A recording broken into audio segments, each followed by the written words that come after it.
জানাচ্ছিলাম গাজীপুর জেলা প্রশাসনের কার্যালয় থেকে, যেখানে আসলে ফলাফল এসে জমা হবে এবং তারপর সেখান থেকে ঘোষণা করা হবে। এবার আপনাকে একটা বিষয় দেখাতে চাই যে আসলে ফলাফলগুলো কিভাবে জমা দেওয়া হয়, এর প্রক্রিয়াটা কি এবং সেই ফলাফলগুলো পরবর্তীতে কিভাবে বিতরণ করা হয়, অর্থাৎ মানুষের মাঝে ঘোষণা করা হয়। এটা গাজীপুর শহরের বঙ্গতাজ অডিটোরিয়াম, এটি পড়েছে গাজীপুর 2 আসনে। আপনি দেখতে পাচ্ছেন নিশ্চয়ই এখানে অসংখ্য মানুষজন মূলত এই জায়গা থেকেই শুরুর দিকে যারা প্রিজাইডিং কর্মকর্তারা ছিলেন সেখানে তারা ব্যালট বাক্স এবং ব্যালট পেপার বুঝিয়ে নিয়েছিলেন। ঠিক একইভাবে আজ ভোট গ্রহণ কার্যক্রম শেষে তারা আবার এখানে এসে ফলাফল জমা দিচ্ছেন। আপনি দেখতে পাচ্ছেন ফলাফল জমা দেওয়ার যে ব্যস্ততা আমরা দেখতে পাচ্ছি, রিটার্নিং কর্মকর্তা এবং সহকারী রিটার্নিং কর্মকর্তা যারা আছেন, একই সঙ্গে পোলিং এজেন্ট সহ অন্যান্য যারা ছিলেন তারাও এখানে এসেছেন। তারা এসে সন্ধ্যার পর থেকে নিজ নিজ আসনের ফলাফলগুলো এখানে জমা দিচ্ছেন। মূলত গাজীপুর 2 আসন এটি গাজীপুর 5টি সংসদীয় আসনের মধ্যে অন্যতম একটি গুরুত্বপূর্ণ এলাকা। সেই জায়গায় এখানে যেই ব্যস্ততা আমরা দেখতে পাচ্ছি, মূলত এই ব্যস্ততা শুরু হয়েছে ফলাফল নির্বাচন শেষ হবার পর থেকেই। আরেকটা বিষয় জানিয়ে রাখি, গাজীপুরের 5টি সংসদীয় আসনের মধ্যে মোট 27,38,249 জন ভোটার রয়েছেন। এর মধ্যে গাজীপুর 1 আসন সেখানে ভোট পড়েছে 48% এবং গাজীপুর 2 আসনে পড়েছে 30% ভোট, গাজীপুর 3 আসনে 46%, গাজীপুর 4 আসনে 59% এবং গাজীপুর 5 আসনে পড়েছে 46%। আমরা একটু এই যে ব্যস্ততা, আমরা একটু কথা বলতে চাই। ভাই, আমরা লাইভে আছি, একটু যদি বলেন যে এখন ফলাফল আসলে কোন পর্যায়ে আছে এবং কখন ঘোষণা করবে? আমরা তো আসলে ফলাফলটা শুধু গ্রহণ করছি। আমরা ওনাদের ফলাফল যে নিয়ে আসছে সেই শীটটার যোগ বিয়োগ ভোটের এবং ওনার ব্যালট পেপারের ব্যবহারের সংখ্যা এগুলো ঠিক আছে কিনা এটাই শুধুমাত্র আমরা দেখতেছি। এখান থেকে আমরা ফলাফলটা পাঠিয়ে দিচ্ছি আমাদের সেন্ট্রাল জায়গায়, ওইখানে আপনার শো হচ্ছে যে কোন কেন্দ্রে কতগুলো ফলাফল আপনার কে কতগুলো ভোট পাইছে। এখানে শুধু আমরা কাগজগুলো রিসিভ করতেছি এবং সঠিকভাবে ওনারা সব যোগ বিয়োগ এবং গিয়ে হিসাবপত্র করছে কিনা এটাই আমরা এখান থেকে দেখতেছি। আপনারা এখন পর্যন্ত কোনো ধরনের অসঙ্গতি পেয়েছেন কিনা? কতগুলো ভোট বাতিল হয়েছে বা কোনো ধরনের অসঙ্গতি পেয়েছেন?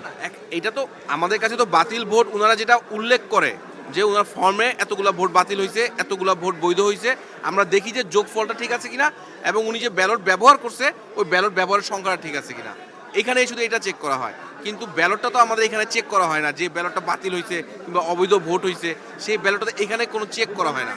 ধন্যবাদ আপনাকে। আপনারা শুনছিলেন মূলত এই যে এখানে ফলাফল গ্রহণের যে একটি কার্যক্রম, এটা অত্যন্ত গুরুত্বপূর্ণ একটি কাজ। কারণ কোনো জায়গায় কোনো ধরনের ত্রুটি দেখা দিলে সেটা নিয়ে অনেক সময় আমরা দেখি প্রার্থীদের মধ্যে এক ধরনের গণ্ডগোলের তৈরি হয়, অর্থাৎ তারা মেনে নেন না এবং পরবর্তীতে সেখানে ঝামেলার সৃষ্টি করে। এই যে বঙ্গতাজ অডিটোরিয়াম, এটি সবসময় ব্যস্ত একটি জায়গা। ঠিক একইভাবে আমরা দেখেছিলাম নির্বাচনের আগের দিন, অর্থাৎ যখন এখান থেকে ব্যালট বাক্স বিতরণ করা হয়েছিল, একই রকম ব্যস্ত দেখেছি আমরা। আরেকজন কথা বলতে চাই, আমরা একটু কথা বলতে চাই। ভোট দিতে আসছে, আমরা দুইজনে একই কেন্দ্রে ছিলাম, কোনো গ্যাঞ্জাম হয়নি। এখানে আসলে সবাই খুব মানে সহানুভূতি ছিল এবং একে অপরকে সহায়তা করেছে। পোলিং এজেন্টরা খুব ভালো ছিল, আসলে খুবই ভালো ভোট হয়েছে। ধন্যবাদ গভর্নমেন্টকে। শুনছিলাম মূলত এখানে যারা আছেন তাদের কাছ থেকে একটা উচ্ছ্বাস দেখতে পাচ্ছি।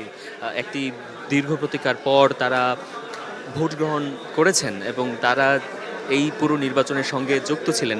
আমরা আরও কয়েকজনের সঙ্গে কথা বলতে চাই, তাদের কাছ থেকে জানতে চাই তারা এখানে এসে আসলে এই কার্যক্রম দায়িত্ব পালন করে তারা কতটুকু আনন্দিত। আপনি কি দায়িত্বে আছেন একটু? আমরা দেখতে পাচ্ছি মূলত এখানে প্রচুর ব্যস্ততা। একটু কথা বলতে চাই, আমরা লাইভে আছি। নাম কি এবং আপনি এখানে নির্বাচনে কি? আমি জব করি আর কি ন্যাশনাল ইউনিভার্সিটিতে অ্যাসিস্ট্যান্ট কন্ট্রোলার, এবং আমি প্রিজাইডিং অফিসার হিসেবে দায়িত্ব পালন করেছিলাম। কোন কেন্দ্রে করেছেন এবং সেখানে? 251, এটা হচ্ছে শহীদ আহসানুল্লাহ মাস্টার জেনারেল হাসপাতাল কেন্দ্র। ঠিক আছে। ভোটার উপস্থিতি কেমন দেখেছিলেন এবং সব মিলিয়ে? তেমন ভালো না, এটা মানে বিলো 50%, 50-এর নিচে ছিল আর কি। আপনি কত বছর ধরে ভোট গ্রহণের সাথে যুক্ত? এরকম কত বছর?